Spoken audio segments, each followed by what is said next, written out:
Good morning mga idol, welcome to my vlog.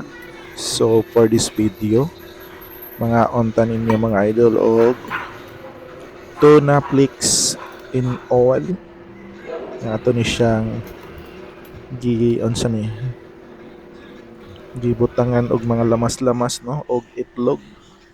So nanatay unsa kanang kamatis, sibuyas bombay, ahos niya itlog niya mo ni atong scrambled egg mga idol no. So mo ni atong sudan ron mga idol tungod kay uh, wa man ta kapalit gahapon og mga isda or unsa karne no. So natay stock diha nga tuna. So akong nahuna-hunaan nga ato ani siyang gisahon with mga lamas-lamas no og itlog. So ako sang nabantayan mga idol no nga grabe naman day kataas ang presyo sa lamas karon no.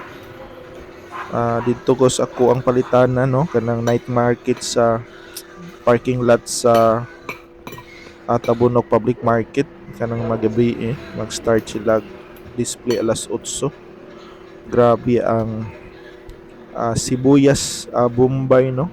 Ang ilahang per kilo kay 320 per kilo. Mausad ang sili espada.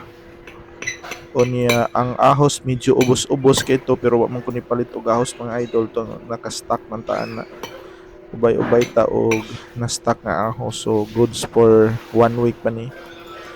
So mato nga wa na lang ko ni palit og ahos pero wa sad ko nangutana kung tagpila ang kilo sa ahos no. So grabe gyud kay mga idol no after sa bagyo murag affected gyud tanang area nga nagmahal gyud tanan.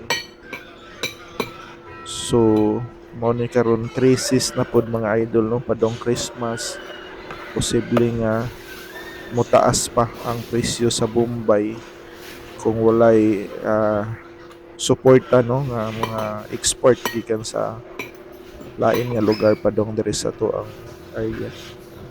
So grabe ka mahal ang palaliton karon mga idol.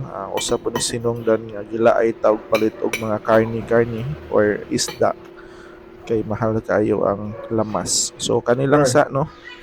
Di ta mapas mo ani mga idol kung mukaon tag-ingon ani nga sudan.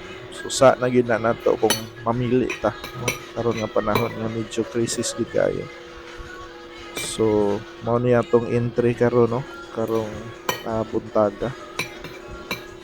Kaon ng tag tuna flakes in oil anya atong gidrin ang iyang sabaw mga idol anya ato ang gibutang og itlog gisahan og lamas.